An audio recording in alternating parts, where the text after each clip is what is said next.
Our country's oldest president turns 81 today. His age clearly becoming a political liability. Biden was born in 1942. That's the same year that the film Casablanca premiered. And World War II was well underway. And some younger voters are feeling disconnected. A new NBC poll shows former President Trump beating Biden among younger voters. Look at that. That's enormous for a Republican candidate. He has a 4-point edge. And this comes just 3 years after Biden held a 26-point lead over Trump with the same group. Wow. Another poll shows President Biden trailing former President Trump by 2 points in a hypothetical 2024 matchup. It's the first time Trump has led Biden in NBC's polling history, although Trump's lead does fall within the margin of error. NBC political correspondent Steve Kornacki summing up the president's dire 2024 outlook this way. You take a look here by party, I think it's significant for two reasons. One, independents, obviously more than 2-to-1 disapprove. You don't want to be there as an incumbent president, but I think equally significant, no surprise, 7% of Republicans approve of Joe Biden's job performance, but 3 times as many Democrats, 21%, that's more than 1 in 5, say they disapprove. You need much more unified support in your own party if you're going to have a successful re-election campaign. Bill, I mean, these numbers are pretty eye-opening, with the huge caveat of the red wave and polling looking like Republicans were going to have a huge night, didn't transpire. But with that caveat, I mean, I'm worried if I'm Biden looking at this. Yeah, I was thinking about the polling that came out 2 weeks ago when they did the 6 battleground states and Trump was leading in 5 of the 6. I think this kind of reflects it. What I find to be the most intriguing aspect of all this polling, however, is the youth vote. 70% of those between the age of 18 and 34 disapprove of the way the president's handling the war in the Middle East. 60 days ago, no one even thought about that. Now, you think about like the internal strife there is within the Democratic Party, and this youth vote reflects that. I would say in addition, yeah, everybody's going to make a big deal about the birthday today, 81.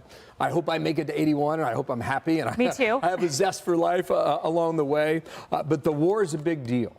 And I think the student loans that were the forgiveness that was promised this age group, and I mean, a little bit here, a little bit there, it has not been the issue that the president wanted it to be in terms of removing student loan obligations for millions and millions of Americans. I think if you think about the New York Times poll, not to cross polls here too much, but what they're suggesting is that if you were to get a conviction in one of these trials, some of these numbers change upwards of 6%. Now, in a nation that's pretty much 50-50, that could be significant. But I would ask you guys and the audience at home whether or not a conviction really is sort of that rock around Trump's neck. Remember, he said, I could stand out on Fifth Avenue and shoot someone and I would still win.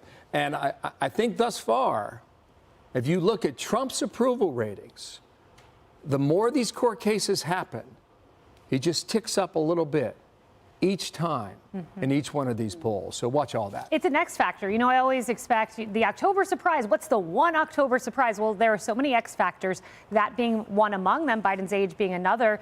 And internal strife, Carly, look at these headlines. Okay, this is what the president woke up to on his birthday weekend. Biden campaign works to assuage Democrat fears. Politico, Biden campaign facing heat over plans to deal with age.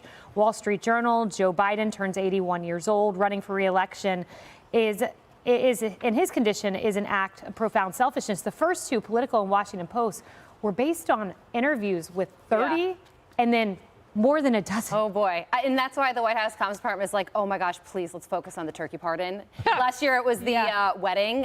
Very much today planned accordingly. Carly, it's Liberty and Bell. We just had that a minute God ago. bless them. I'm glad that they were pardoned. And I also think that a lot of 81-year-olds out there watching right now are like, how the heck did I get roped into this age conversation?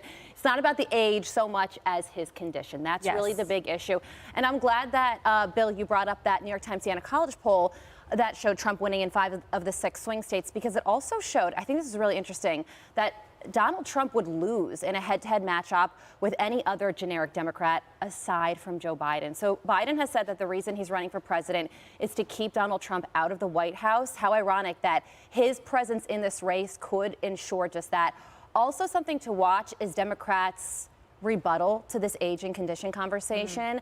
You're already starting to see it forming. J.B. Pritzker said something like, well, you know, he may be old, but his ideas are not. His ideas are fresh and new. Republicans' ideas are the antiquated ones. So I think that that will be the through line and the rebuttal going forward to the fact that there are a lot of age concerns with Joe Biden. There are, and there doesn't seem to be a huge rebuttal other than the one that you underscored, because Emily, at one of these big swanky retreats, Ron Klain, former chief of staff, was asked about this. You know, what's the backup plan? And this quote stood out to me, Washington Post.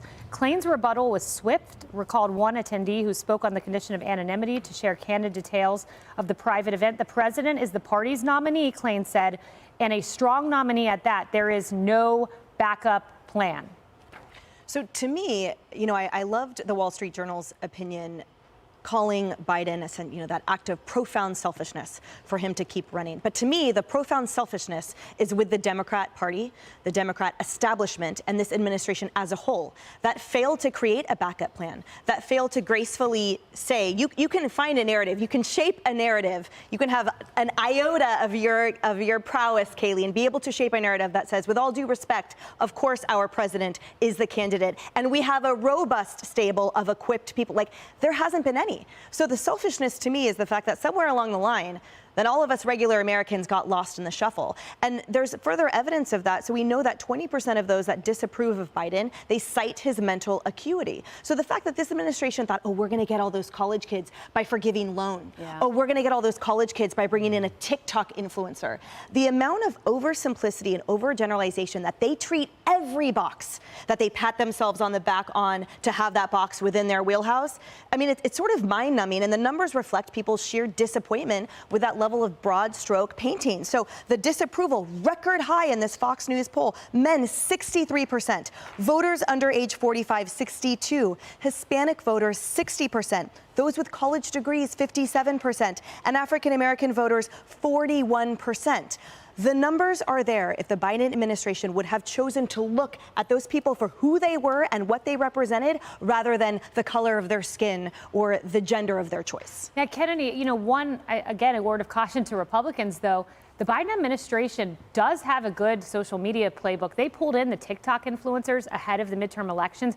Aggregate following of tens of millions of people were able to ram through a message on a channel where young voters could hear them. He is losing so much with younger voters. In fact, in those 5 battleground states in the New York Times Siena poll that we were talking about last week, Trump and Biden are both losing to RFK Jr. So they are ignoring a lot of signs here. And I think a big push here by establishment media types is to ring the alarm bell so Democrats kind of wake up to this and feel a sense of urgency, because complacency is going to lose them the White House. There's no doubt about that. And every president faces a tough time at this point in their presidency. But it's usually things like the economy and foreign policy and, you know, military hotspots. And those things can resolve themselves. The one thing that will not resolve itself for Joe Biden is his age. It is his mental decline. None of that is going to get better for him, and it could get much worse in a very short period of time. And the problem here is he's having an impossibility quilting together a coalition. You know, Emily points out all of those groups that are at record disapproval for him. He needs all of them, and he is losing support fast. And I don't know how you take those pieces and get them back together with your frail, shaky hands. A huge wake-up call, and he's an incumbent. He's an incumbent with these kinds of numbers, so we'll see if they get it together. Hey everyone, I'm Emily Campagno. Catch me and my co-hosts Harris Faulkner and Kaylee McEnany on Outnumbered every weekday at 12 p.m. Eastern, or set your DVR. Also, don't forget to subscribe to the Fox News YouTube page for daily highlights.